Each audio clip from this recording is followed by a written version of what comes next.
following show is controversial and contains content you may find offensive. Listener discretion is advised. 98 FM. This is 98 FM's Dublin Talks with Adrian Kennedy. Good morning, Dublin. Wednesday, the 24th day of January 2018. And how are you this morning? I hope everything is good with you. I'm Adrian Kennedy.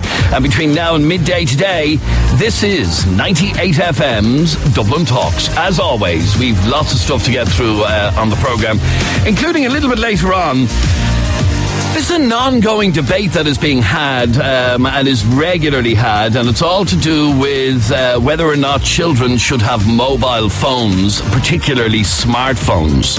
It'd be one thing for a child to have a mobile phone that just makes phone calls and sends text messages, but when you go to the smartphone level, they have access to the entire world. And we're going to be asking whether or not children should have mobile smartphones. We'll talk about that a little bit later on. And much more besides between now and midday today. This is 98 FM's Dublin Talks. I'm Adrian Kennedy, and that man there is Jeremy Dixon. Ah, there you go. Sure, would you be well? What do you mean, would you be well? Remember people used to always say that, would you be well? What does that even mean? It means nothing. Sure doesn't. Remember that expression? No, I'd never heard it before, actually. Ah, no. You hear it outside Dublin. Well, would you be well? Yeah, they say it in up that neck of the woods. Bandit country. Well, would you be well? Anywhere past Balbriggan. You know, all the Louth and places like that, Mead. Would you be well? Have you never heard that expression before? No. No, it's like top of the morning to you. Would you be well? Well, I've never heard it before, and I refuse to use it. Okay, thanks very much. How are things? Everybody okay? Everybody's great. Can you tell the listeners, the loyal listeners, how they can contact us, please? There are several ways of doing so. You can send us a text message or a WhatsApp message to the same number, which is 0877 98 98 98. 0877 98 98 98. But the best way to get in contact with us is, because we like to keep her busy, that's our Katie, is to call her on 6797 98. Yeah, get the finger out, Katie. Yeah, Katie. Yeah, come on, get the finger out. Chop, chop. So you can call Katie right now on 016797981. If there's, and this bit of the show, we literally allow you to come on and talk about anything. Okay. Now, here's something in the news today that I want to share with you, and it's very interesting. And I'm going to ask you first, Adrian, because I guess it's different for every person. And this is something that every single person can relate to, because no matter how gorgeous you are, no matter how good looking you are, and I know we have a lot of good looking listeners, absolutely, don't we? Yes. Above average. There's always one part of your body that you're unhappy with. Oh, you have a part. Oh, I do. Okay, but don't mention your part just yet. Well, they've conducted a survey in the UK this week, and what they've done is they basically asked people. Sorry, what's wrong? Could I have a pen there? There's just there too. Why do you need a pen? It's a radio show. I have to have a pen. No, I can't work without a pen. It's a radio show. No, I literally can't work without a pen in my hand. Thank you. Anyway, this survey in the UK, they asked people of all ages, aged from 18 to 80, okay? What part of your body are you most unhappy with? Yeah. Okay? And the results differed from men and from women, okay? So there's a certain part of a woman's body that they're not happy with, okay? And there's a certain part of a man's body that he's most unhappy with, okay? So the answer women gave was completely different to the answer that men gave, okay? So I want to find out from you, what do you think was voted for men and for women, the part of the body that we are most unhappy with? Now, what part of your body are you most unhappy with? I've loads. No, just one. My belly. Okay, you're not happy with your belly? No, because no matter what I've tried to do to shift it, I can't shift it. Maybe a bit of diet and exercise. Yeah, I've done all that. So you actually have. I have, yeah, and it's just not shifting. Stand up there, let me see. That's there. It's a monster, isn't it? Well, it's not a monster, but... Well, it is. It's like a camel. Relax there, it's relax. Like a camel with two humps. Anyway, yeah, my belly I'm not happy with, and no matter what I've tried to do to shift it, I can't shift it. So you won't take your top off on holidays or anything? Are you embarrassed by I will, as long as I'm around people that I'll never see again. And people of equal girth? As long as I know I'm never going to see them again. Okay, that's interesting. So you obviously don't hate your belly because you don't cover it up then? No, but when I was away on holidays just recently, I'm in the sun and I'm around people that I will never see again, so it didn't bother me. But I wouldn't do it around people I know. Because you're that embarrassed about it. Okay, I'll write that down. So your belly is the one part of your body that you're most unhappy with and that you would change. Yep. So if I were to wave a magic wand and say I want to change a part of you, you'd say, I would have said the face, to be honest with you. But you're going for belly, are you? Yeah, belly. Yeah. Okay, belly. Text us now on 0877 98 98 98. 0877 98 98 98. Okay, and. Let's see if you can guess what the two parts of the body that were voted by men and women as the most hated part of their body. Now, my most hated part of my body, it's not actually on the list, but I hate it. I hate my feet. I have the ugliest... Oh, you do? I have very ugly feet. You do? I can... How would you ever have seen my feet? Because I've seen you in sandals and whatnot. I have, and they're manky-looking yokes. Yeah, I have very ugly feet. They are disgusting. My toes are disproportionate to the rest of my feet. I have these mad, big, long... In fact, if you're watching on Facebook... Oh, no, we don't need to see them now. No, you do. Hang on, I'm going to put my feet up. If you're watching on Facebook Live at the moment... will you have a look at these? My feet are size 11, by the way. Yep. They're huge, big feet. And it is true what they say, by the way. It's not true. It actually is true. It's monsters. Are you actually taking off your shoes and socks? Yeah, hang on. There we go, now. Taking off my sock, and I'm going to put my foot up on the table here. Hang on. Now. Oh, jeez. Oh, they're horrible looking. But look at my toenail. Stop. Look at the toenail. Look at the toenail. No. That's disgusting. Yes, I have several black toenails from sports injuries, and my feet. I used to show my feet off, but I will not show my feet off now because I'm so self-conscious of my feet. I think they're. So when you go on holidays, do you wear socks and sandals? Yeah, I do. Oh, really? Much to the disdain of my beautiful wife. I can't blame her. Who says she's embarrassed to walk with me on the beach because I'm wearing socks with sandals, but. I'm very self-conscious about my feet. Okay, so feet and bellies is what we have. What is the part of your body that you hate the most? And what do you think is number one on the list for men and number one on the list for women? Now, you'll be shocked by the woman's one. Really? Yeah, you'll be shocked by I'm going to get this out of the way now. It's not BAPS. Your boobs? BAPS. Who calls them BAPS? I call them BAPS. BAPS is a pathetic... Why is it a pathetic? Misogynistic way to describe a woman's How's it misogynist? BAPS. Breasts. No, I refuse to use that word. Okay, breasts. So it's not breasts. Yeah, it's not BAPS.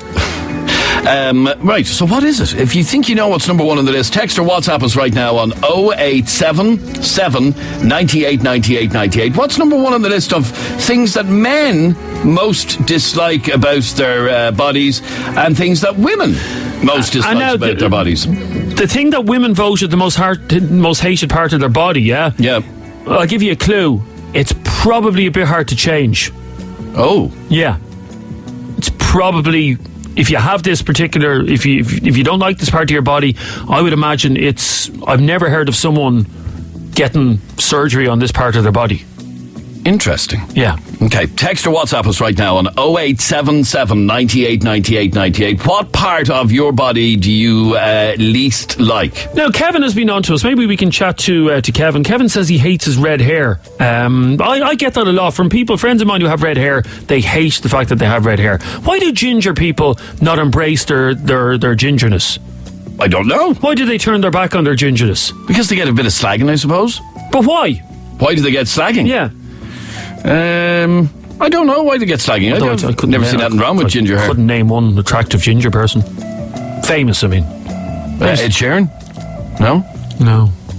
Right. Is there any famous, good-looking ginger people? Okay, text or WhatsApp us right now, 0877 90. Can I have that as well there? Thanks very much. No, I have it there. Yeah, I have it here. Thank you. I need it. Why do you need that? I need it for something. I need it for something. Thank you. Kevin, how are you? Oh, hang on. We haven't got him there. Yeah, we do have him. There he goes. How are you, Kev? Good. How are you? Good. Kev, what part of your body do you least like? That was my text, the red hair. The Allborn. No, I can't stand it, and it's not going grey anytime soon. I don't get this whole thing about Irish people being embarrassed about having red hair. No, it bugs the hell out of me. And now, do you have freckles to go with the red hair? Yeah, yeah. Shooting gallery. I'm only 5'2" as well, so sticky in a leprechaun suit and I'm away. A short, little, aggressive ginger head. Oh yeah, you're basically the runt of the litter, aren't you? Oh, there's a couple of us. I mean, if you were a kitten, your mother would reject you. That's that's lovely. That's lovely. That's what cats do. Anytime a mother cat has a litter of kittens, Adrian, Yeah. did you not know this about cats? The mother will look at all the kittens, do. yeah, and go to the first kitten and go, "Oh, you're kind of cute. I'll keep you. Yeah, you're cute. You can suckle on my teat." And then it'll go to the last, run to the litter and go, "Nah, don't want you. Good look, get out." Meow. Gone. Well, thankfully, I had a good Irish mammy. Did you not know that, Adrian? No. Cats are the one mammal or animal that reject their children. They actually reject them. I don't like it. I don't like the look of you. Your left paw's a bit gammy. Gone. Get out. Get out of the house. But they're just dumped. They're dumped. They're dumb. Isn't that true, Kevin? It is. And sorry, what happens? The little kitten just goes and dies? They literally refuse. It's actually quite sad, isn't it? Can we get sad music there, Adrian, please? What's Give me sad music. What's sad music? It's music that's sad. It's actually quite sad because what the mother cat does is it refuses to feed the runt of the litter. It basically it refuses to let it suckle on its teeth or nipples, and usually the little kitten, the runt, usually dies or just ends up going away. That's stray, and hence stray cats. Like do you remember the end of The Incredible Hulk? Remember the way the Hulk used to always walk off down the road on his own? Yeah. Remember? Yes. Music. Yeah, do. Remember he'd have his backpack on his back, walking. Yeah. That's those kittens. Rejected. Oh. But you weren't rejected, were you? Thankfully not. No, good Irish mammies. And is it difficult for a man with red hair? Because Ed Sheeran, as you know, got engaged recently. He did. I don't know what attracted her to the multimillionaire, but she's up there. Or Prince, not Prince William. Prince, what's the other one? Who? Not Prince William's brother. Prince Harry. Harry, yeah. Now, Harry's after No, Paul. Ginger there. I wonder what she saw in him. Yeah, what do you think she saw in the Prince, Adrian, that attracted her to the Prince? His princeliness? His princeliness. And have you found, being ginger, have you had a problem with women in the past? No. It's something that's kind of subconsciously probably held me back in my own stupidity. But no, not really. But sometimes in life, Kev, even the runt of the litter gets a home. It does so. But you're after saying that the cat is just thrown out Yeah, but and sometimes left to die. Yeah, but sometimes that cat ends up being picked up by someone, and we took the runt of a litter home one day. Now it died after a week. This kitten did. This cat had serious issues. He had one leg that was shorter than the other leg. He was a lopsided cat, and he only lasted a week. But what I'm saying is, some people will always love the runt of the litter. Okay. Anyway, so it's your red hair you dislike the most. Yeah, and the problem is it's unlikely to go grey. I'm in my 40s here, so there's no sign. Oh, but redheads have turned white. Not even grey, it's a white. Yeah, no, we're not albinos. And Kev, would you rather be red or bald? Oh, red. Oh, no. Jesus, A guy with freckles and a bald head. No. You look a bit odd, all right. Okay. Thanks, Kev. John, what do you dislike most about your body? My feet and my teeth. Your feet? And what's wrong with your feet? Jeremy has manky feet. I've only 4 toes. Oh, Only 4 toes? what, on each foot? No, just on one of them. Why, what happened? Crushed. Walk. What? They got crushed and walk. Oh, Jesus. Which toe? The baby toe. Your little toe? Yeah, it's gone. So your little... What do you work at that it got crushed? Construction. Oh, so you didn't have steel cap toes or shoes? No, it was when I was finishing up, a lump of lead fell on me. Ah. Took my boots off. And now you see why you have steel cap boots. Yeah. Yep. Although I would imagine your little toe is probably the least important toe. I know, but if you're wearing sandals, It's like your last born child. It's the least important. really? Isn't it? Did you say that out loud? No, that's true, isn't it? Isn't the last born? So anybody listening to us who's the last born child isn't important? Well, I mean- Last born child. Oh, so not only are you a last born child, you've only 4 toes. You're screwed, man. That's true, by the way. They ring me back for the secret sound, will I know it? Well, it's not the sound of a toe being crushed, or maybe it is the sound of a toe being crushed, is it? So, yeah, is it easy enough to walk when you only have 4 toes? Yeah, I have a bit of a limp sometimes, but it's alright. See, unfortunately, there's nothing you can do about a gammy foot, sure, there's not. No, not really, no. But who's ever going to see your foot? My missus. Yeah, my missus asked me back in the early days when we started dating one night. We were having a night of passion, John, one night, yeah? Yeah. We were 6 sheets to the wind. And you know the way, John, when you're getting frisky with your wife, when you're a bit drunk, you'll try things that you wouldn't try when you were sober. Oh, I would. Oh, would you? You're an animal. Anyway, we were both quite drunk and we were getting frisky, and we decided to do some things in the bedroom that we've never ever done before. Yeah. Like make love with the lights on. I'm joking. And she turned around. She said, "You must be ugly, man." "Oh yeah, I bet that." Anyway, one of the things that was suggested as a bit of foreplay was, will we suck each other's toes? Oh my Jesus! Oh, it's supposed to be very. Oh, that sounds vile. No, it's supposed to be. I've seen the state of yours. Who'd go near them? Anyway, she hadn't seen my feet prior to this, and she says, "What, do you want me to suck your toe?" And I says, "Not in a heartbeat." Have you ever had your toes sucked, John? Yeah, only on Sundays though. Is it nice? That's all right. Yeah, put a bit of chocolate mousse on them. Chocolate mousse? Ew. You don't like your feet, and what else do you not like? Your teeth. Why do you not like your teeth? Because I lost a few of them in a car crash. Oh, right. So you're toothless and toeless. Yeah, no, just the two front teeth are gone. And did you not get them replaced? No. Would you not get them replaced? I'm thinking about, yeah. So can you not whistle? I'm waiting to get the secret sound there so I can go and pay for them. 98 FM isn't going to fund teeth. No. All right, so here, when I win the money. John, let's hear you whistle there. Well, I can't whistle. Oh, he can't whistle because he's no teeth. Yeah. Okay, thanks, John. Teeth and feet. Aisling. Hello. We were talking about how cats, dismiss the runt of the litter, and the poor little cat goes, and he's nowhere to go. Mammy rejects him. And you have a story about your dog. Yeah. Is this going to be sad, by the way? It's very sad. Okay, can we get sad music? Let's get sad music, yeah, okay. Okay, hang on a sec. Yeah, just give me a sec. Ask her something about herself while I get the sad music queued up. What do you want me to ask her? Just ask her anything about her life. What age is she? What age are you, Aisling? Not that that's in any way... I'm 27. 27. Okay, here we go. We have sad music now. Sad music. So tell me your really sad tale of woe. We had a little dog and she got pregnant and she ate her puppies. What? She ate her puppies. You said this was going to be sad. This is horrific. It's like a horror movie. Mass murder. It was horrible. Like, she literally, I don't know, she was a first-time mother and she didn't know what to do with them. And she was carrying them around her mouth for a while and then she ate them.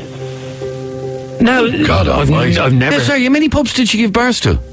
She had about 4, and we didn't realise that she was pregnant. Like, this is a good few years ago. I was a kid, and literally she, like, it was before they were like, "Oh, you have to neuter animals and stuff like that." And you do. Yes, you should. You really should.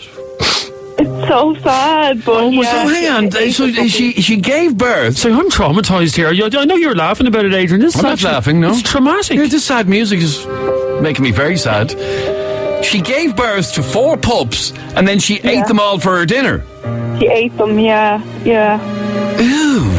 It's weird. Like, my mom only admitted it to me, like, literally a few years ago. Well, it's not something you tell a child. In the same way that when I was a kid and my goldfish used to die, my parents would tell me they're gone to the Rainbow Bridge, which basically meant they threw them into the Dodder or down the Jacks. You know the way you tell kids about the Rainbow Bridge? I've never heard of a Rainbow Bridge. Have you ever heard of the Rainbow Bridge, Aisling? Yeah. It's what you tell children to help them deal with the death of a pet, Adrian. So you don't tell them, say if a dog dies, and the child is very upset, you tell the child, well, Sparky has gone to the Rainbow Bridge, and the Rainbow Bridge is a lovely place, and he may not come back, but he's with all the other dogs at the Rainbow Bridge, and he's in a happy place. And that's where my goldfish all went. Thrown into the Dodder. They're dead, into the Dodder. And is this common among pups? See, to be honest, like, years ago, we got her off a friend, and there was always something a bit odd about her. Like, she was an unusual dog. Well, she's a psychopath and a mass murderer, basically. Yeah, she was a lovely dog, but I don't think she was kind of all there. To be honest, you see, now you're victim blaming. To be honest with you, and she wasn't the victim. The dog wasn't the victim. But she was a victim. She wasn't. She was the murderer. Okay, you're not victim blaming, Aisling. I'm sorry. Now I'm victim blaming you. And did anybody witness the puppies being eaten? My mum, she walked in when we realised that she'd had puppies. We had a heat lamp and stuff in one of the rooms, and my mum walked in and half a one was gone. Oh, I know. It's horrible. That must have been a horrific scene. Yeah. And then she came back later and they were all gone. Yeah. And the dog there licking her lips.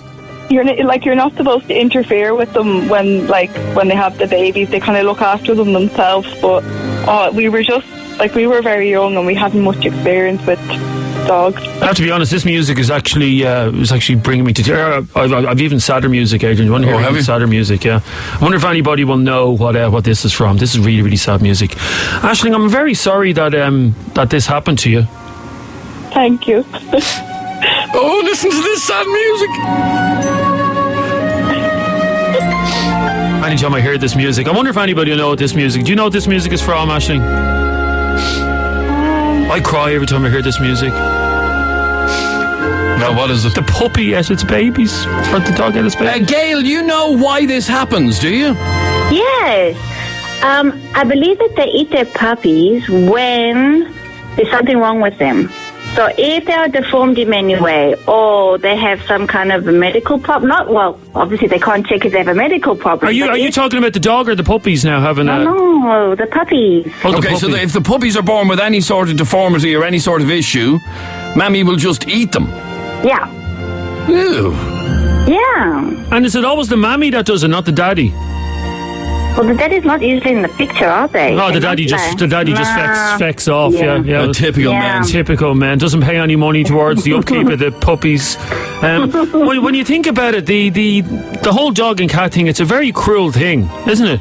Well, it seems to be, yeah. Like my cat, for instance, our oldest cat, Mr. Puds is his name. He doesn't know who his parents are. His parents basically had a one-night stand up an alleyway one night. Pretty much the same way you were born, Adrian. And our cat, his mother and father had a romp up an alleyway, and just left Mr. Puds there. It's very, very sad. That is very sad. So, are there any warning signs, Gail, that if people have dogs that have puppies, how they can prevent this from happening? No, I don't think so. And they do say genetic testing on puppies. And they do say not to interfere at all, just let them do it. No, it's a natural thing. I couldn't stand by and watch that happening. By the way, it doesn't happen all the time. I mean, it's not something. I mean, they pretty much it's rare that the puppies will give birth to doggies that aren't really healthy. So when they do, that's the only way for them to prevent them from growing up and being puppies. Ladies, can I ask you both a question? The first call is gone, but go on anyway. Gail, is there any part of your body you're unhappy with? I can't say it on air. You can. No. Give us a hint. Give us a. I have two of them. You what? You have two of them? Yeah. Okay, so you're not happy with your ears? A little bit lower down. A little bit lower down. And they come in a pair, do they? They do. They come in a pair. So it's two of them. Jeez, you've lost me. Your hips? No, I'm only kidding. No, but my two, they start with boobies. I mean, I was going further down. Okay, move back up, So you're not happy with your boobies? They're either too big or too small? Oh, non-existent. Oh, non-existent. Oh, right, yeah. And would you ever consider getting a job done? I would. How much is a boob job now? I haven't a clue. I haven't a clue. You can have Adrian's boobs if you want. He's a couple going there. Well, I'm sure they're probably bigger than mine. In fairness, Adrian's boobs are bigger than Dolly Parton's at this stage. Good luck, Gail. Thank you. 6797981 is our telephone number. Text or WhatsApp us. And does anybody 0877 98 98 98. And please stop texting for 98 FM Secret Sound. There is no point texting at this moment until we announce it again in the next hour of the programme, okay? We will announce it again in the next hour, but you're wasting your time texting in until we announce it because your text won't be picked until we announce it, if you know what I mean. So there's no point in texting for 98 FM Secret Sound right now. We'll announce it again in the next hour. Now, a lot of people are asking what that music is. I can't believe nobody knows this. Have you ever heard this? It was like the saddest programme ever on TV. Do you remember it? No. Every week in this programme, somebody died. Yeah, really? Pretty Sounds much. really uplifting. It wasn't but it was nice. No, sorry, they didn't die. Every week in this programme, somebody had an illness, and then I think they survived at the end of it. I think it was. Or something like that. Anyway, we're still trying to guess what the... okay, I'll tell you what the most hated part of a man's body is, because you gave it away, Adrian. It's actually his belly. Oh, really? Yes. Oh, so I'm up there with the rest of them? Yes, more men hate their belly than any other part of their body. Also, their chins. You know, when you have... Oh, yeah, when you have 10 chins. When you have 10 chins, men don't like that. But the woman's part of a body that she hates the most is not her boobs, but what is it? Text us 0877 98 98 98. Quick break, we're back in a second. 98 FM's Dublin Talks. With Des Kelly Interiors, your destination for value on carpets, wood floors and beds this January. 98 FM.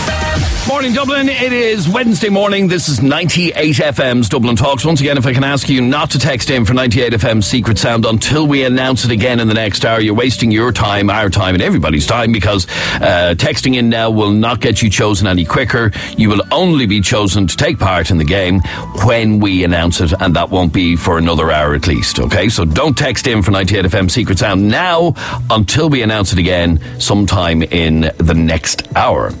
Now, here's one for you. Yes. What do women who are stay-at-home moms, what do they do all day? TV and radio, eating, sitting down on their arse. That's pretty much it. Really? Yeah, I'm actually joking. I'm sure a woman has ruffled the feathers of stay-at-home mums after questioning what they do all day on a parenting website. The curious Mumsnet user asked housewives how they keep themselves occupied once their chores have done. But she got more than she bargained for once the sarcastic responses came flooding in. Her curiosity resulted in a flurry of angry messages from homemakers who were far from impressed with her question and accused her of being judgmental about women who choose to stay at home. Okay, here's my view on this. Okay, I want to hear from you. If you are a homemaker, a stay-at-home mother or father, okay, I want you to text us now with just the amount of time. How long does it take you to do your housework, okay, in one day? Because I want to prove something here, Adrian, on the show. I believe a lot of people exaggerate how long housework takes. Really? Yeah, absolutely. So text us now on 0877 98 98 98, and it's a simple question. How long every day do you spend doing housework? Okay, so if it's hoovering... This is for stay-at-home parents, for basically. Stay-at-home parents, basically, who've no ambition to get a job. They're putting their children first. I know, children are... Most important job of the lot. The kids are in school. Kids are in school. Yeah, and then you've lovely house. Sorry, I have a friend, yeah? Yep. And her kids are in secondary school and she's still a stay-at-home mom. And I'm like, how... You don't need to be a stay-at-home mom. Your kids are in secondary school. They're in school all day. You don't need to be there for them. She's in the home. The kids are in school. Oh. A stay-at-home mom is someone who's staying at home with their kids. Is it not? No? Surely you should go back into the workforce as soon as your kids go off to school, no? Let me tell you. Sorry, did I open a can of worms there? Yeah. You'll just close that. That's exactly what this woman did. Can you close the can once you open the can? No, you've opened the can now. And the worms are everywhere, are they? Exactly. So, okay, how long... Well, basically, answer the question. What do you do all day when you are a stay-at-home mom or a stay-at-home dad? Yes. Okay? What do you do all day? How do you fill your day? Do you not get bored stupid? Because that's really what this... she wants to know what housewives did all day to keep themselves busy. The first response was simply the words, "You're brave," followed with a full stop. Yeah, see, people aren't allowed to say what they want to say. Here's the thing, I don't believe... I've been at home on days off where I've done the housework. And we don't live in a particularly big house. It's a 2-bedroomed. I get our housework done in 45 minutes from top to bottom. So I think that anybody that says it takes longer than that is lying. 45 minutes, housework, job done. Okay, text or WhatsApp us right now on 0877 98 98 98. Seriously, and to my friend, like, your kids are nearly starting college. It's time to stop being a stay-at-home mom. They don't need you there anymore. They actually don't. Okay. Text or WhatsApp us 0877 98 98. I'm only saying it, by the way, because she doesn't listen to the show. Oh. So I'm being very brave. Oh, you wouldn't say it to her face? Of course I wouldn't say it. Call her a lazy so-and-so. No. I'm a stay-at-home mum. My job is to teach and nurture my child. And basically, yeah. So that's... I don't have a problem with you. What I'm saying is, when your child does go to school, which they have to go to school at some stage, there's no need for you to stay at home anymore. Get out, back into the workforce. Chop, chop. Come on. Let's get this country going. This country cannot survive on homemakers. Can it? But it can't. You have to keep the world spinning, Adrian. Homemakers aren't going to keep the world spinning. Text or WhatsApp us right now on 0877 98 98. The kids aren't even in the house to make a mess, so there's no mess for you to make. I mean, you don't have to mop the floors. The kids are in school. They're in school till 4 o'clock in the afternoon. And then this friend of mine, she's always texting me, a woman's work is never done, when you go to... Seriously. James. Oh, hang on. Sorry, let's click on there. Gemma. Or Gemma. Good morning. Hello, Yes. Gemma. How are you? It's Jana, not Gemma. Oh, Jenna. There's going to be attitude here, Adrian. I can feel it already. Serious attitude You here. stirred me up this morning. Jenna, you are a stay-at-home mum. I'm a stay-at-home mum to a 2.5-year-old girl, and I have a baby on the way, so I'll be a stay-at-home mum for another couple of years. Absolutely. Now, No, nothing wrong with that whatsoever. You should be at home with your children, nurturing them.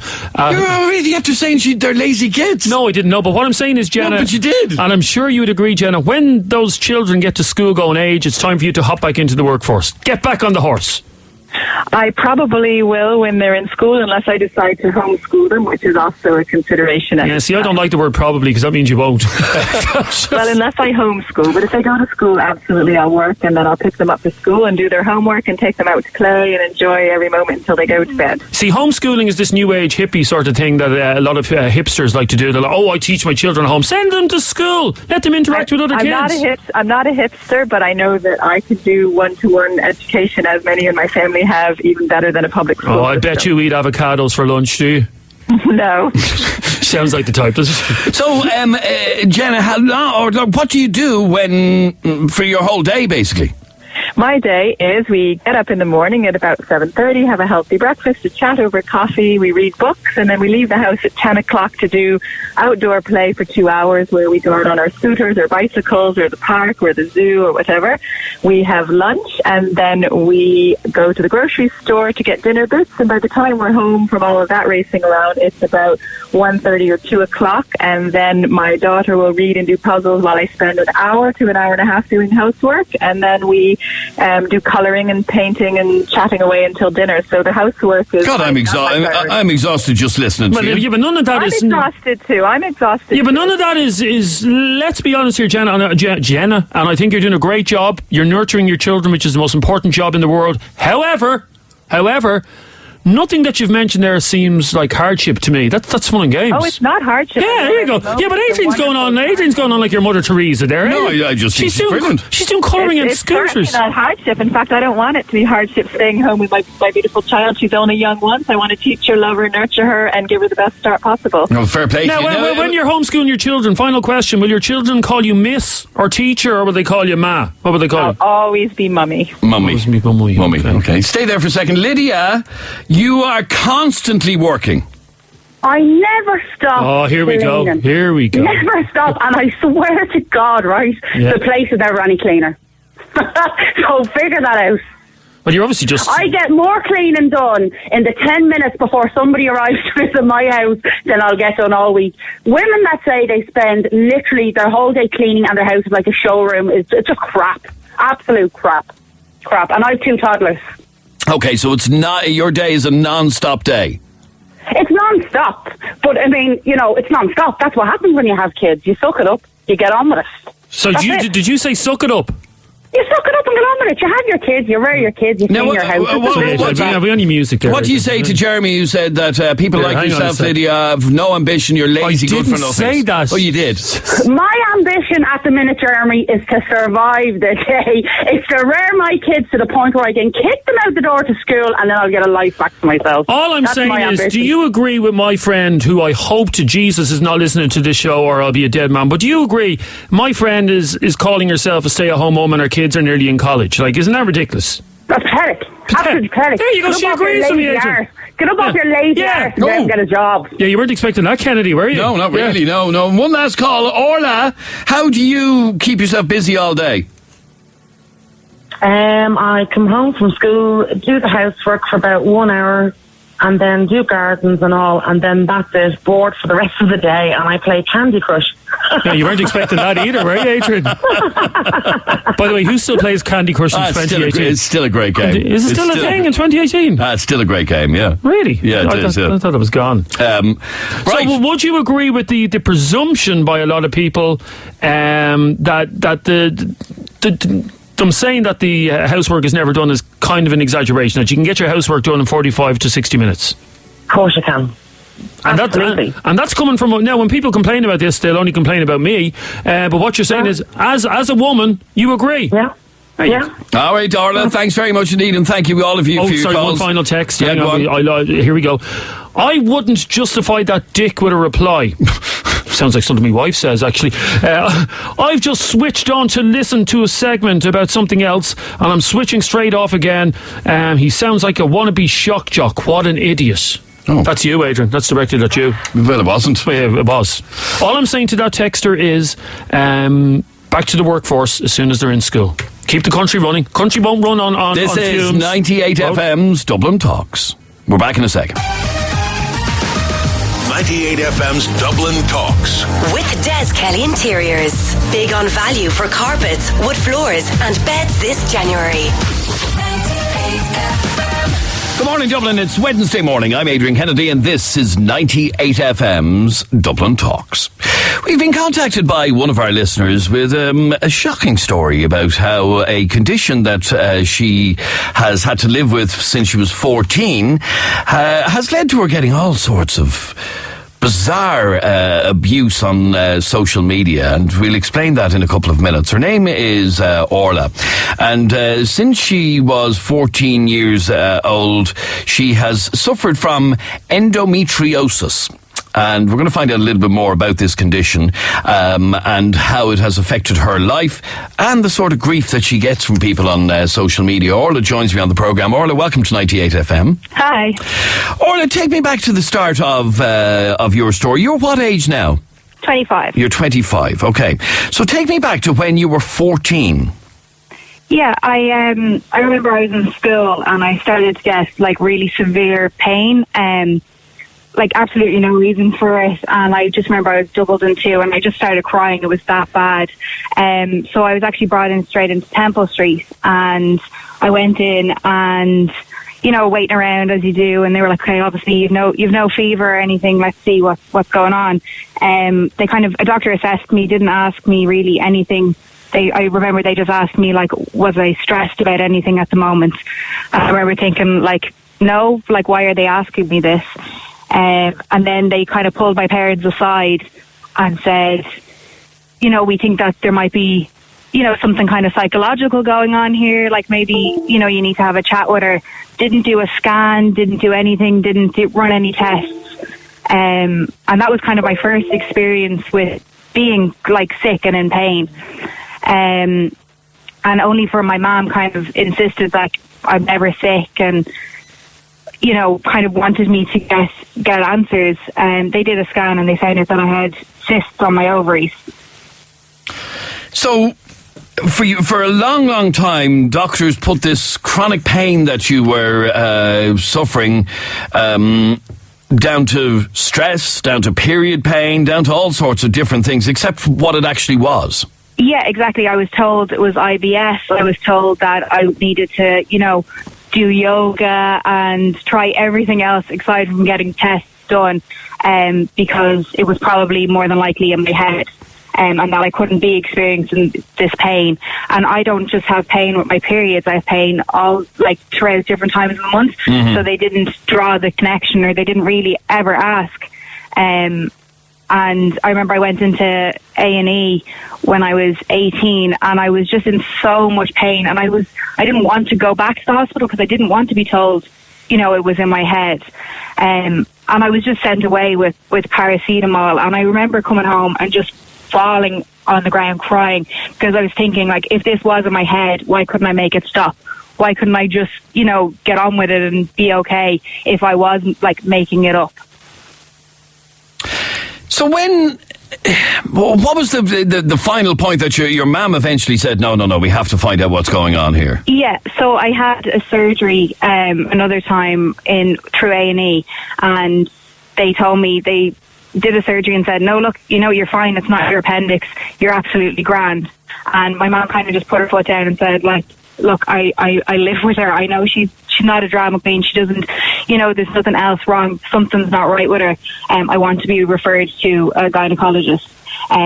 We think that this is, something to do with this. It was like my mum researching and said that like she's had cysts on her ovaries, I don't think this is right, the pain that she's in isn't normal.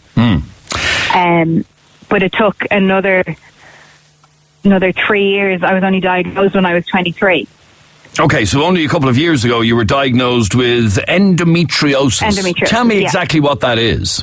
So basically it's the presence of endometrial-like tissue. It's not the same that's normally found inside the womb, outside of the womb. So in my case, I have it all over my bladder and my bowel, and it's completely covering my uterus and my ovaries. Oh dear, that sounds And it affects everybody differently. So somebody might have less disease but more severe symptoms, or somebody might have, like me, might have the exact same disease but have no symptoms and might only find out if they're trying to have a child. It is hard to diagnose, but it shouldn't take, like on average, 10 years to diagnose a condition. Which is what happened in your case, the guts of 10 years. Yeah, 9 And you've had a number of surgeries, and what is the treatment for endometriosis? So there's no cure, but basically the treatment that's available in Ireland is it's ablation. So they essentially laser off kind of the endometrial tissue, the endometriosis, and that's essentially like a band-aid treatment. You're not getting to the root of the endometriosis. There's no really proper treatment available in Ireland at the moment. The best treatment for it is excision, but there's still no cure. I mean, I've been on every kind of hormone therapy that's imaginable, and I've been through the menopause 3 times now, and as a result of that, like my bone density is lowered, but I literally tried everything to try and get a chance of being pain-free. In the last 3 years alone now, I just have daily pain. I had to, give up work, and I stopped going out. I stopped doing anything because the pain that I was in was just too much. I'm going to continue your story in just a moment with some of the trolling, and this is the bizarre part of your story, some of the trolling that you have received on social media saying absolutely horrific things. I'm going to deal with that in a second, so stay with me for just a moment. Yeah. 6797 981 is our telephone number. Text or WhatsApp us 0877 98 98 98. Live and exclusive to Dublin's 98 FM, Monday through Friday between 10 and midday. This is Adrian Kennedy. You're with 98 FM's Dublin Talks. And Trish is here with Wednesday's top headlines. Thanks, Adrian. Lewis validators have been fixed after it emerged some customers were wrongly being charged peak fares. A number of the machines where passengers tag on were found to be running 2.5 minutes fast. It means validating your journey at 6:58 would see you hit with the peak time fare. The Taoiseach's under fire for suggesting it's normal that people emigrate or rely on parents to afford a mortgage deposit. The government's affordable housing scheme is being slammed because it still requires first-time buyers to save a massive lump sum. And 1,500 motorists overcharged on the M1 motorway are to get a refund by the end of the month. Transport Infrastructure Ireland says electronic tag customers were overcharged around €6,000 after being double charged for journeys on the route at Gormanstown in County Meath. And now you're up to date on 98 FM. This is 98 FM's Dublin Talks with Adrian Kennedy. Wednesday morning, good morning Dublin, I'm Adrian Kennedy. Between now and midday today, this is 98 FM's Dublin Talks. As I mentioned to you earlier on, there's no point in texting in for 98 FM Secret Sound until we announce for you to text. because any text we receive until we announce it won't be counted. Okay, so you get no advantage to texting in before we announce it. I will announce 98 FM Secret Sound at some stage during this hour of the programme, but there's no point in you texting in until we actually do so. Okay, you get no advantage over other people by texting in over and over again. You have to wait until we announce it. Okay? Now, we're in the middle of a conversation with a lady called Orla, who, after 10 years of chronic pain, she eventually got a diagnosis of endometriosis, which we're told takes a long time to diagnose, which you would imagine shouldn't take 10 years to diagnose. During the 10 years, she was basically, without saying it in so many words, was basically being told it was all in her head and she was grand and there was nothing really wrong with her. But eventually she did get that diagnosis. And Orla, the bizarre part of your story is something that I was really shocked to see, and this is the trolling that you've received on social media. These messages that I've a copy of here, where do they come from, or who do they come from, or why did they even send these messages, do you know? Because I'm going to read them out in a second. I don't know why they sent them in. Was it in reaction to a post that you'd put up? No, I had mentioned, I had my last surgery two months ago, and I just kind of mentioned, still recovering in a positive way. But that was a few days ago, and the message only came in there yesterday and the day before. I had nothing else up, saying I wasn't in any way complaining. Because I use my Instagram to kind of occasionally, not all the time, post things about endometriosis. Usually there's things that I find funny or, kind of a positive spin on it as much as possible.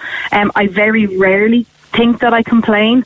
I have posted up, about having surgery and stuff, but I just received a message through my Instagram from an account that I didn't know, and then a response to that one because I put that up.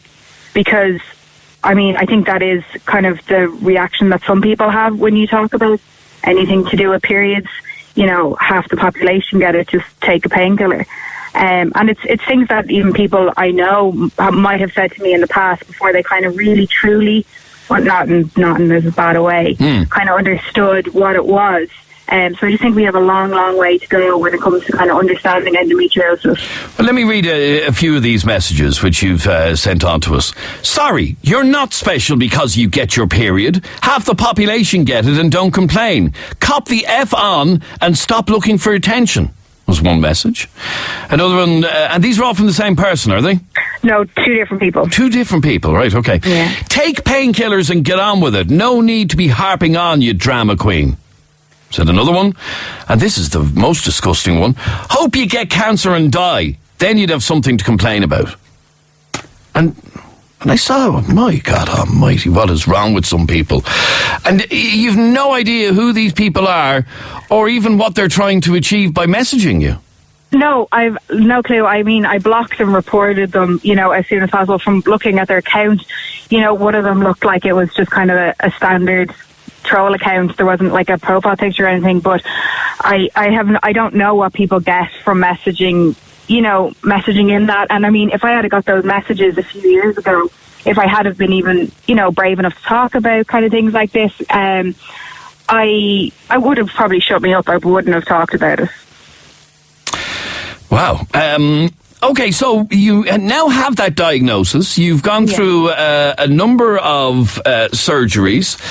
So where are you now in terms of pain management, and have the surgeries that you've undergone helped to cure you at all?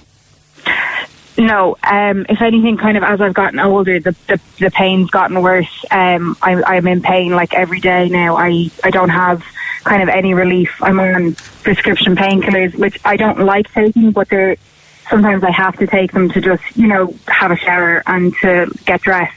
If I want to leave the house, I have to take painkillers. It's just the reality of it. But sometimes even taking those, it's just not enough for me to be able to do anything. I'll still find myself stuck in bed. And when you got those messages, what went through your head? they upset me. I'd be lying if I said that they didn't. But at the same time, I don't understand why somebody is so filled with hate that they need to message. All I'm trying to do is spread awareness so that, maybe somebody who's a bit younger doesn't have to go through 9 years of thinking they're insane or thinking that, that the pain is in their heads.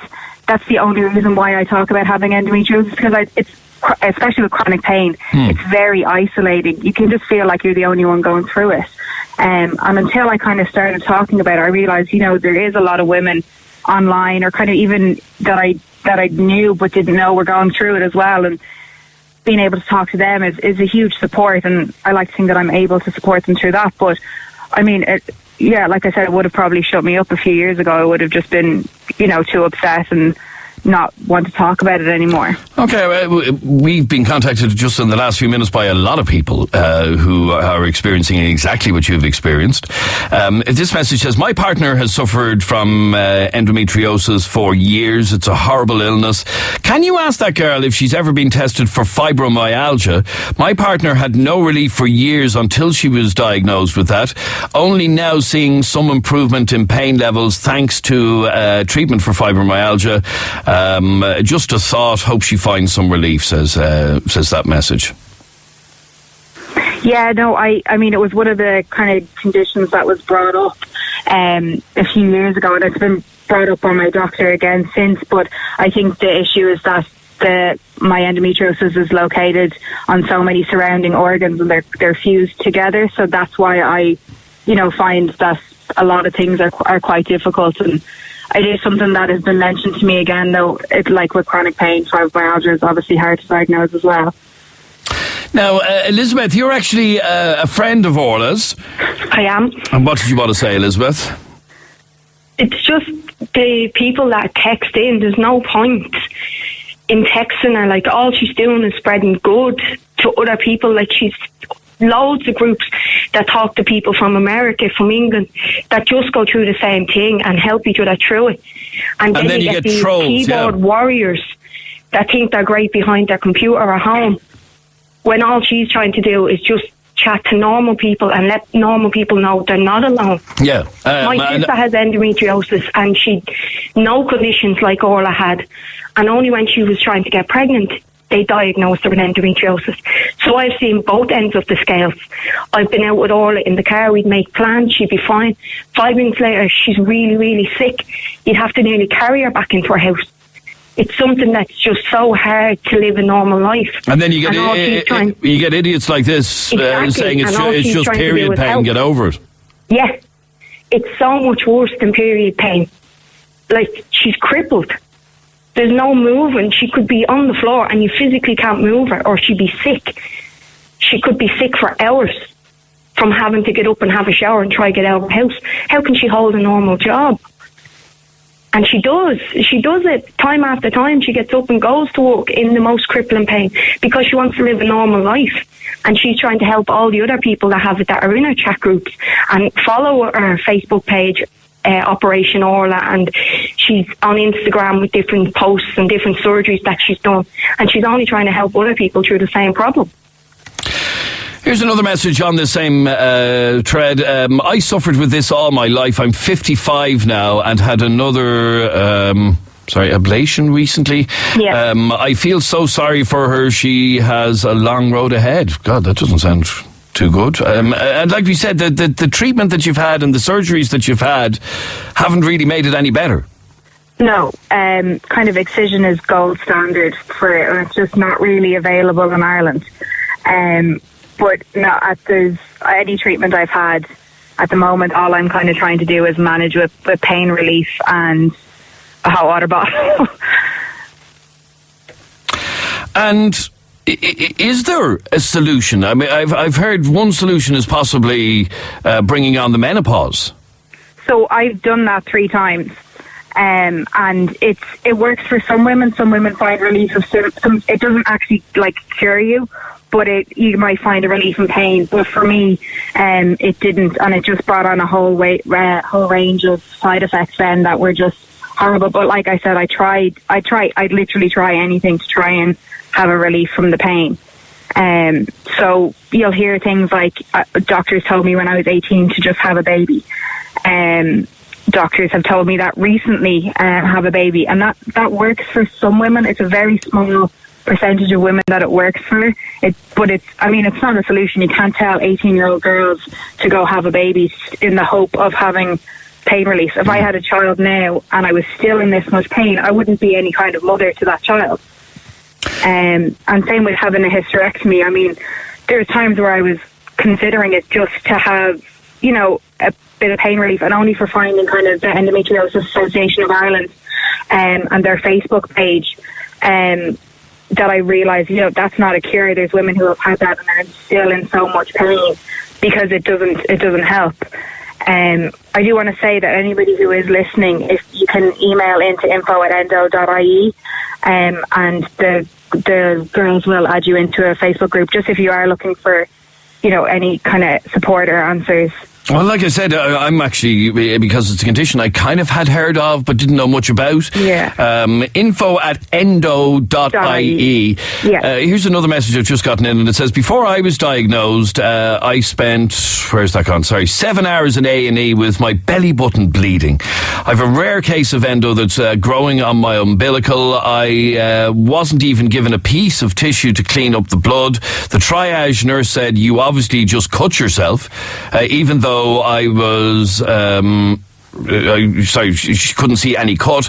I left after 7 hours because it was clear they didn't take me seriously. My God.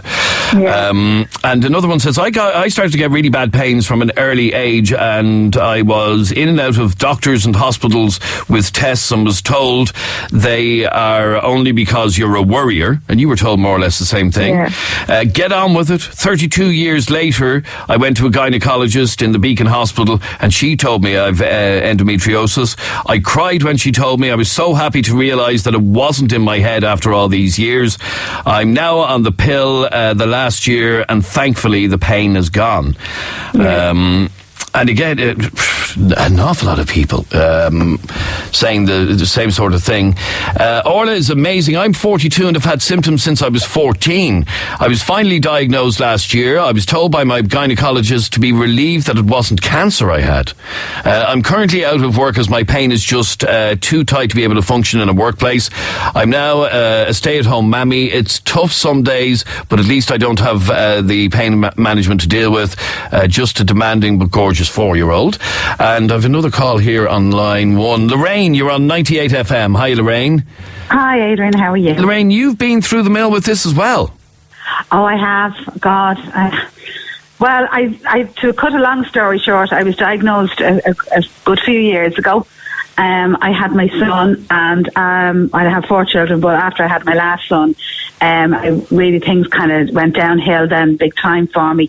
It took me a while to get pregnant on him because that's what they told me as well. Well, if you have another baby, the symptoms will decrease, and it might just settle itself. Now, I mean, this is going back years ago. Like, they probably don't have the technology and everything like they do nowadays. But to cut a long story short, Adrian, as I said, I used to know when I'd open my eyes in the morning if I was going to have a good day or a bad day. Really? Before I'd even get out of the bed, I'd know by opening my eyes I am in pain. I could not get out of the bed with the pain. It was that bad. When I went to the toilet, I was in agony. I actually collapsed a couple of times because of the pain and was taken by ambulance to hospital. And more or less, when I went to the hospital the first time, I was told that it was like that. It was all in my head, that I was stressed and anxious, and that's what brought it on. And in fact, that seems to be the case with so many women. I've another message I just got in this second, and it says, it took 1.5 years for me to be diagnosed, which is a little bit better than you, Orla, where it took nearly 10 years. This lady says, there are 4 stages and I have 2nd stage, and that was so painful it limited me from doing normal things. The pain was so bad. I ended up getting surgery and even going into theatre. The surgeon said, I think you're just constipated. Good God almighty. Well, Adrian, yeah. I can just say that I was nearly 18 years like that. And in the end, I had to have a full hysterectomy and both my ovaries removed because of it.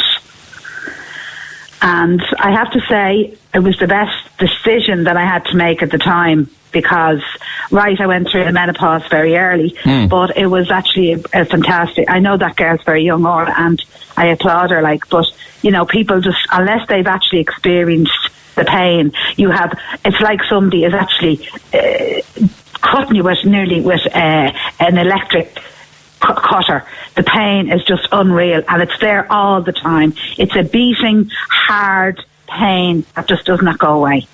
I was on painkillers for years that affected my stomach and affected other organs in my body as well. So what's killing one thing, it's not. What's curing one thing, it's killing another. And it is something that I worry about, Orla, when I hear you saying that your only way of coping at this moment is constant pain medication, and that in itself will have long-term side effects if you continue to use it. And I'm sure you know that yourself. But Adrian, can I say that too? I mean, I have to say, Orla, back then, nowadays, I know they have other medications that they can give as well. But I have to say, thank God for a water bottle, because 20 odd years ago, a water bottle was my lifesaver. I had one on my stomach, I had one on my back. I used to have to get helped out of bed just to go to the toilet. I couldn't wash myself. My daughter used to have to help me. And I was going, is this the quality of my life? She came home and found me unconscious on the floor. And it was then that I just said, no, I'm not doing this. This is not in my head. I know there's something wrong. You can't, nobody can imagine the pain that this gives.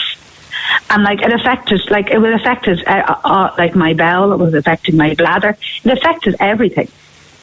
And it took so long over the years for them to eliminate everything before they said, yes, this is what you have. And I have to say, the gynecologist that I had at the time, he was absolutely brilliant. Now, and I know he's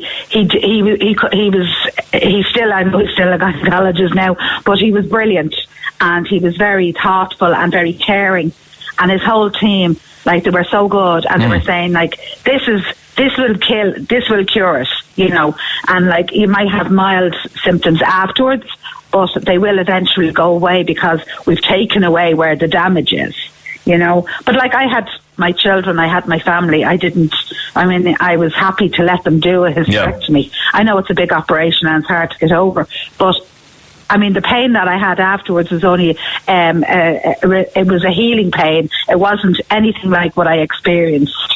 And I said, I'm, as an ignorant man, it's a condition I had heard of but knew very little about, and I'm really being educated here today, because here's another message. I have endometriosis. I'm only 29 and I'm looking into a hysterectomy. It's the worst pain ever, and that's from a young woman of 29. Adrian, can I just say too, people have this thing in their head about endometriosis and periods. People who have endometriosis, they don't just get pain when they have their periods. They're in pain every day. And it's a chronic pain that you have you cannot explain to people. You cannot function, and it is true. You can't hold down a job. I was working at the time, and at the time I had it. I was a hairdresser, and I was trying to do a full-time job. Hairdressing, and I couldn't stand, so I had to give up that job, and then I had to get something else. You go to the doctors, they say, well, can you not get an office job? Can you not get a sit down job? But that was what I was qualified to do. So I can understand why people who have this have no other option but to stay at home. You can't. Because your whole day is focusing on getting rid of this pain. It sounds horrific, and the ignorance of people who troll people like Orla is just. I'm gobsmacked by that sort of ignorance. People before, it is ignorance, because when I had it, people used to say, oh, the same thing, take 2 tablets and you'll be fine. That if I heard that once, I heard it about 1 million times. But you have to just ignore these people. These people, to me, are just ignorant, uneducated people who just haven't a clue. So they don't bother me. They shouldn't bother you. Orla, if you're listening to me, and they really shouldn't. Let me read a message that's just come in. That last caller has given out some wrong information. A hysterectomy is in most cases not the answer. Excision surgery is the gold standard. And Orla, is that your understanding? Yeah, it works like I'm delighted that it works for Lorraine, but it isn't a clear, like it for a lot of women. I know so many women who have had a hysterectomy because like that they were desperate, they couldn't deal with the pain, and doctors told them, like I've been told, it's a cure, so they, were misinformed. They had a hysterectomy, and now they find themselves in as much pain as before. And yeah, like that texter said, excision is the gold standard. All right, but look, it's been a fascinating insight into a condition that many people know nothing about. Anybody who is experiencing this and wants to join in a Facebook group, they just send an email to info@endo.ie. Yeah. All right, Orla, thanks very much indeed for raising this, and thanks for talking to us on 98 FM. Thanks. Bye. Thank you. Bye. All right, if there's something you want brought up on the show, just like Orla, she contacted us to highlight that, you can send us an email. Our email is dublintalks@98fm.com, dublintalks@98fm.com, or you can send us a private message on our Facebook page, and the show's Facebook page is facebook.com/Adrian K and Jeremy D. Facebook.com/Adrian K and Jeremy D. But the best way to get in touch with us is by sending us an email, dublintalks@98fm.com. I'm Adrian Kennedy, and we're here with you until midday today, this Wednesday morning. It's 98 FM's Dublin Talks. Now, the big news story today, it's absolutely everywhere, and it is the danger posed to children who own smartphones. The government is now facing demands to ban children from owning smartphones with internet access following a spate of court cases involving perverts targeting children on social media. Here's our question to you. Would you support a ban on under 16s owning a smartphone? Or has the government no right to try to dictate to parents how to do their job? After all, if a parent wants to buy their child a smartphone, is it not their choice? Well, the latest call to ban smartphones for under 16s came after the story of child predator Matthew Horan. It was revealed this week. The 26-year-old was using social media to lure primary school children into sending him sexual pictures and videos. He used several different apps commonly used by children to target the young girls, 6 of whom are Irish. And one person on social media summed it up yesterday. If you allow your 12-year-old to own a smartphone and give them unsupervised access to social media and the internet, you may as well just leave them alone in a room with a paedophile. It's the same thing. And my question to you is, do you agree? Should the government somehow bring in a law that makes it illegal for an under 16 to have a smartphone? Or is that just a ridiculous nanny state thing to say? Call me right now on 6797 981. Text or WhatsApp us 0877 98 98 98. 98 FM's Dublin Talks continues in just a moment. I have a very simple question for you, and it is this. Would you support a ban on the use of smartphones by under 16s? Here is just a list of names of different perverts who have stalked children online. Tom Humphreys, this former sports journalist who was jailed last year for grooming a girl from when she was 14. Kieran Craven, the ex-RTE employee, was caught by a vigilante group last November in Leeds and engaged in conversations with a girl he believed to be 13. Brian O'Keefe was jailed for 4 years for grooming a 14-year-old on Facebook. Conor O'Keefe was jailed for 3 years in 2016 for having sex with a 15-year-old girl he met after grooming her via social media. And the list goes on and on and on. Here's the thing. These children wouldn't be accessible if they didn't have smartphones. Simple. So, front page in one of the newspapers today says the simple answer to this is don't let your kids have a smartphone. Would you agree with that? Call me right now on 6797 981. Text or WhatsApp the programme 0877 98 98 98. David, you're on 98 FM. How are you, David? Good morning. I'm good, yeah. And how are you? David, do you believe that it is up to parents to decide and not up to the government to try to dictate? 100% it's up to the parents. I'll just tell you why, okay? Because I have 6 children, right? Out of those 6 children, my two boys have phones. My 2 girls have phones, right? And what ages are we talking about? Okay, you're talking on the 2 boys, you're talking 14 and 13, and the 2 girls is 11 and 9, 10. Actually, 11 and 10. 11 and 10. So your 11 and 10-year-old girls yes. have smartphones. They have smartphones, right? But they're not linked to Facebook, but the 2 boys are. But they're under 16. Now, they're linked to Facebook, but they're also linked to Instagram and other social media sites. Now, here's my problem with this, with this suggestion of the government bringing out a ban on this thing, right? My suggestion is that you educate your children to know when something is wrong, and they can come to you and they can say, oh, look, there's something not right.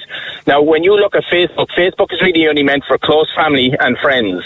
Close friends and family, right? So if you have loads of people friending loads of people just to get up numbers, you're going to have problems.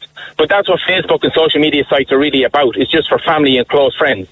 So if you know who you're friending, you're not going to have a problem, right? Here, I've known of 13 and 14-year-olds with like 2,500 friends on Facebook. Yeah, of course, yeah, but that's a problem because But I still don't believe that the government should be coming in and monitoring all this and but David, we bring in lots of laws to protect the individual. That's what That's what the government. We have a law, for example, to force you to wear a seatbelt, for example. That's for your own protection.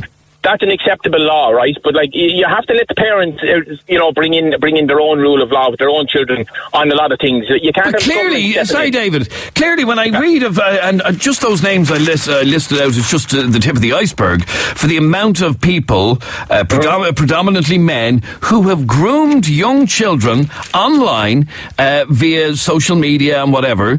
So clearly, lots of parents are failing. Well, I don't think they're failing. I think you can educate your children to know when something is wrong. I think if the children use the social media apps better and wiser, I think they can eliminate that altogether. Sorry, again, David, you're talking about children, and children can only be as wise as their years will allow. Well, yeah, okay. We're talking about 14 and anybody under 16. So, they do have a fair old knowledge. They're not just children. I do cut off a certain point on children, let's say from 12 or 13 downwards, not to have the social media sites. Absolutely not. But when they hit 14, 15, 16, that's acceptable. I agree with that. Okay, so your 11 and 10-year-olds, both girls, have smartphones, but no social media accounts. No social media accounts. And how do you know that? Because I do. I check their phones. There's no apps on the phones whatsoever for them. So what's the point of having a smartphone? Why don't you just have a Nokia 3310 that can just make a phone call? No, it's not got to do with that. It's got to do with being able to Google different sites as well, and finding out information. Phones are there as well to give them education and to give them knowledge on things that they don't know. If they want to research something, they can go and research it. It's not just about social media. Phones have many purposes, and plus it's a camera as well. Good cameras and recording, they can do all that. Bringing in this ban on phones for children is ridiculous. Okay, but stay there for 1 second. It's ridiculous, Teresa, to be even talking about having a ban on under 16s having smartphones. Absolutely, 100% it is. The law bringing in punishment for the kids, because the paedophiles are doing wrong, or people are grooming. Oh, so it's victim blaming, is that what it is? I beg your pardon? It's victim blaming. So we're taking it out on the victims rather than the people who are doing bad. Absolutely, 100. Not you there. No, I know that. Yeah, but the government. Yeah, why don't they increase the sentences for paedophiles? Put them in prison, lock up the. I'm sick of looking on the television, on the news, on the radio, on them sites. They're getting suspended a sentence, say 6 years, but 3 years suspended. Why? Why are they suspending the sentence? Too lenient. Tougher laws. If they got tougher laws, they would have less and less because since this is all coming out now with them websites or whatever, or them groups, you can see people like I can see it being a deterrent. Yeah, it might force them underground, but the way it is, so like the likes of people starting off or whatever, I saw a couple of young fellas being caught, say they were 19 or 20, and I think that would have a big deter, like that would deter them ever, or any young fella ever starting off doing it again. But my point is, why would you punish the child? Why can't they go about their own lives, have their own phones, do their own thing? Because, Teresa, it's a dangerous place. That's the problem. Absolutely, it's a dangerous place. Absolutely, it's a dangerous place. But because of the paedophiles, not because of the child. You know, so why should they be punished? It's the paedophiles that should be punished. Should be punished, put in prison, throw away the key, don't let them out. That's it. End of story. There's also other reasons why they should have the phones as well, right? Because my daughter has a phone. My daughter has a phone. She's 14. My son has a phone. He's 11. My daughter has an iPad. She uses it for school. Yeah, school as well. Yeah. Her school. So are they going to ban the iPads from the school as well? Because it's not only that, it's their Xboxes, their little tablets. So Teresa, you have, your kids are what age? 11 and 14? 11 and 14, yeah. And do they both have smartphones?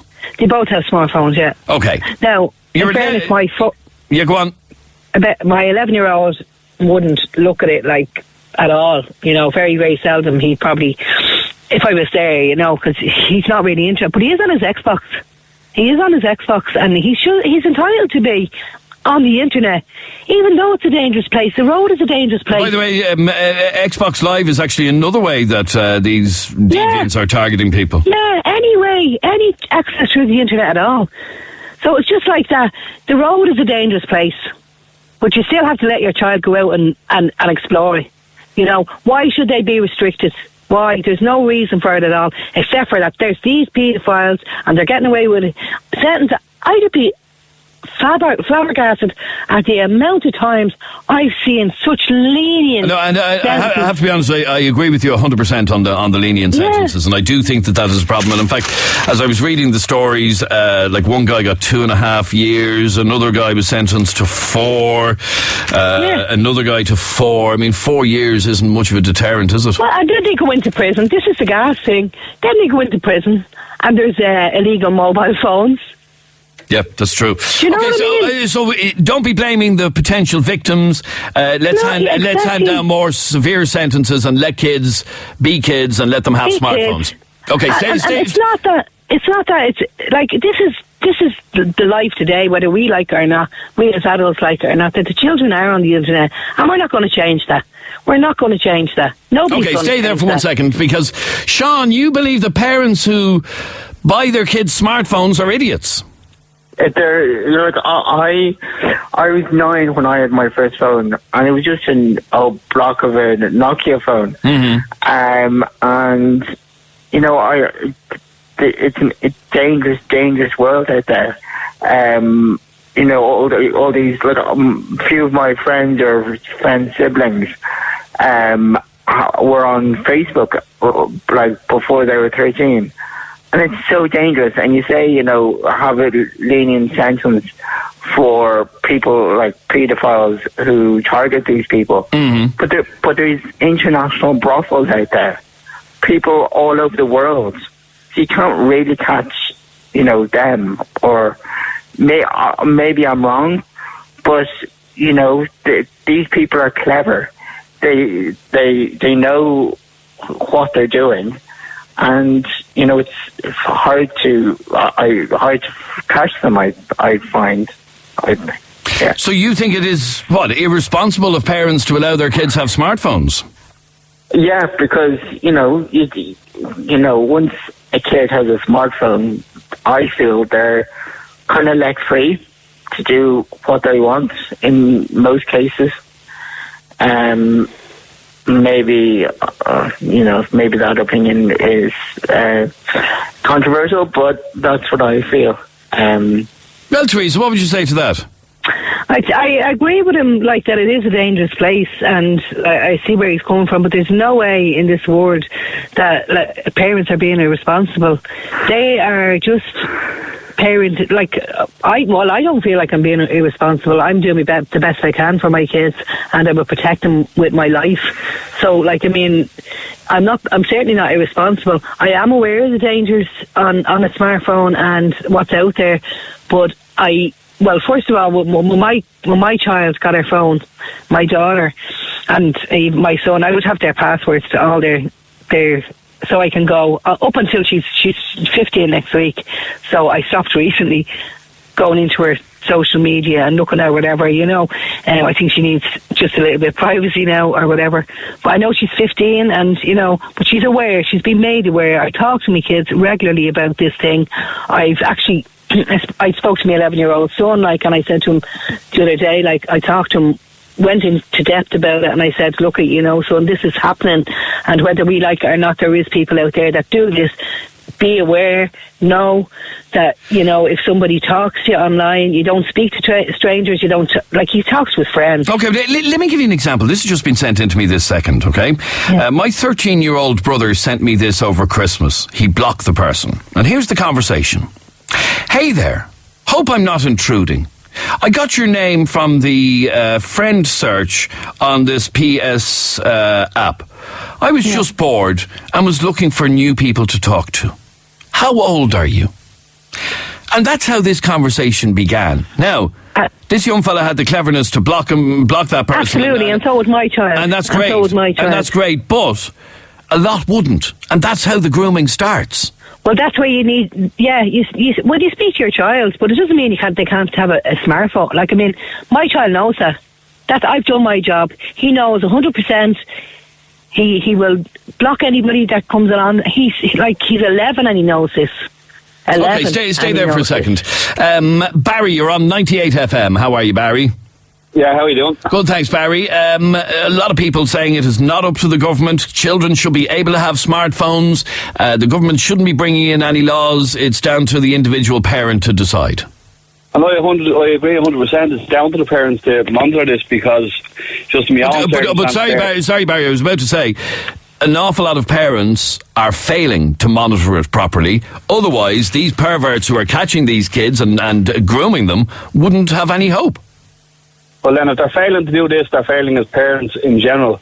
Because I would think that, like, in this day and age, everybody's focusing now on the paedophile. We have to look now at the other end of it, which is the bullying side of it. Yes, which is another, absolutely. And in a lot of cases, the bullying aspect is even more common and can have even more detrimental effects. Just in my own particular circumstances, my child is in school, she's 11, she's on the WhatsApp, and we do monitor it. But we just found out yesterday that these groups have been set up in school, and they're all targeting individual people in school, and the language coming out of these 11-year-old kids is absolutely horrendous. So it's down to the parents not monitoring this. Okay, without naming this school, what part of Dublin are we talking about? In Tallaght. In Tallaght, okay. Yeah. And so tell me about the sorts of messages that your child has received on WhatsApp. It's just through this general group where we notice these messages, and the messages are as far as I'll smash your face in, I'll stab you, go kill yourself, and this sort of stuff from various different kids. It's been brought to the school's attention, and the school are investigating it at the moment, so I can't go too far. Okay, that's fine. Yeah, that's fine. The worry is, okay, so your 11-year-old has a smartphone. A lot of people, argue, why would an 11-year-old need a smartphone? What's he need it for?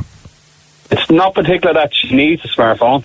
It's just in this day and age that we're living in now at the moment, with the internet and all that sort of stuff. Everybody does everything on it, so I suppose she watches all our programs on it, that iCarly or whatever it would be that she'd watch. And all right, she has these other Instagram and Snapchat, but they have to be monitored. And how well are you able to monitor it? I mean, you're not around her 24/7. Well, for instance, like, she obviously doesn't have it when she's in school. When she comes home, she sits down at the table and she has her phone down there with us, and she does her thing there. And when she goes to bed, she leaves it out on the landing, and we take it into bed with us, so she doesn't bring the phone to bed. Okay, well, that's something, I suppose. So you do have some control over it. Yeah, and I reckon what a lot of parents need to do, they need to go to, I don't know, some sort of class to be brought up on Instagram and Snapchat and how to watch it. Yeah, I totally agree. So many parents have no idea how Snapchat works, have no idea what Instagram is, and that's I mean, to say I don't know how it works is ridiculous. You need to educate yourself. You need to find out how it works. Yeah, so I think it's solely down to the parents. It's not down to the government to police us. All right, but stay there for 1 second, because Shane, you believe that the law should be very strict on this. In what way? Absolutely. I just want to say I love the show. Listen every day. Thank you very much indeed, Shane. That man just made my point there. My girlfriend's nephew got a text message off another a young fella in school saying KYS, and all these little messages saying, like, kill yourself and all, and he couldn't believe it. Like, it was absolutely shocking. All these little like keywords and all that's going around. It's crazy. Like, you know, just a big part of it is bullying. But over the last few weeks, seeing all these paedophiles as well is absolutely shocking. Like, my point is, I think, you know, like, until you're old enough, you should not be allowed a smartphone. Okay, so what is old enough? I think, well, an adult's basically 16 to 70, maybe, you know. But maybe there should be a law. Barry's 11-year-old has one, and he says she needs it. Yeah, in certain ways, but maybe, like, if there was a lock on them with that, maybe without WhatsApp or Snapchat or something like that. But I think it comes down to all these with conversation-wise, and, you know, like, you know, with things like that, like, have to be stopped, because I think it's absolutely disgraceful what's going on in the world at the moment. But as we've heard about that, Adrian, yeah, sorry, go on. If you exclude your kid from this without monitoring it, you're leaving her then to be ridiculed in school for not, you know. I mean, that's just keeping up with. That's just keeping up with the Joneses. You know, but to a point, like, you have to deal with it again. You have to monitor it as well. Like, do you want them to be excluded like everybody else is talking about? Well, I just got a message there a second ago saying there will be no smartphones in my house until my children go to college. I might be the same. My son has only been born a month ago, and he won't be getting a smartphone until he's old enough anyways, and that's a fact. Easy to say that now, Shane, when you start getting pressure, and as Barry said, you know, all the other kids have it, why can't I? When you start getting that sort of pressure, it's very, and it is, Barry, I accept that it is very, very difficult to resist that sort of pressure, but that message said, my kids will not be getting a smartphone until they go to college, and is more or less saying they can buy their own. Well, that's fair enough. That's down to personal choice. And in fact, stay there for a second. That was you, Ngozi, who sent in that message. Oh, yeah. I think I've said something like this before on your show, Adrian. I have 4 boys, and my eldest is going to be doing his leaving cert hopefully by next year. Okay. And him, in fact, he doesn't. I think I've said that to you. There's a particular phone he has. I think it's a Doro phone, which I bought in post office. None of them will get smartphone except when they enter college. So your leaving cert student child doesn't even have a smartphone? Oh, no way. No way. And it's not happening in my house. And how does he feel about that? Does he not get grief in school from all his friends? This is what Barry was saying. No. To be honest and truthful with you, he's never complained about that. And from what I understood, he's doing well in his studies, because lots of kids are being distracted by their mobile phones these days. And does he have any access to the internet? I assume he does.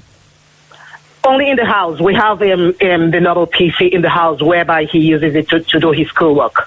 Okay, but other than that, he has no access to the internet on a phone. No and way. Does he ever complain about this? He's never, maybe to his friends, but not to me, his mom. He's never complained to me. Well, there you are, Barry. It can be done. You just say no. That's it. Yeah, but then, like, you know, I find with the internet and all that now, whatever they're doing on the phone, it's giving them certain skills to be able to go further in life. Like, I went 40 years of age. I never had any of this when I was growing up. Yeah, but you still got on in life, didn't you? Yeah, but I only now am realising with the age, the technology we're moving on with now, everything is being done by computer. So it's sort of giving them a bit of a heads up. Once you monitor what's being done. Okay, Ngozi, do you think your child is missing out on anything and not having access to a smartphone? Not a chance at all. In fact, his grades he's on the honors in his class, so that's even a bonus to me. He's not missing out on anything. Whatever work he needs to do, he comes back home and does it on the computer in the house. That's it. Okay, so he's as intelligent as any other young fella. Oh my God, he's very smart. All right, well there you go, Barry. Look, I'd love to continue this conversation. We'll continue the conversation online on our Facebook page at facebook.com/Adrian K and Jeremy D, because I'm way out of time. Thank you very much indeed, all of you, for your calls. The overwhelming opinion seems to be it's not down to the government to tell parents how to be parents. It's 98 FM's Dublin Talks.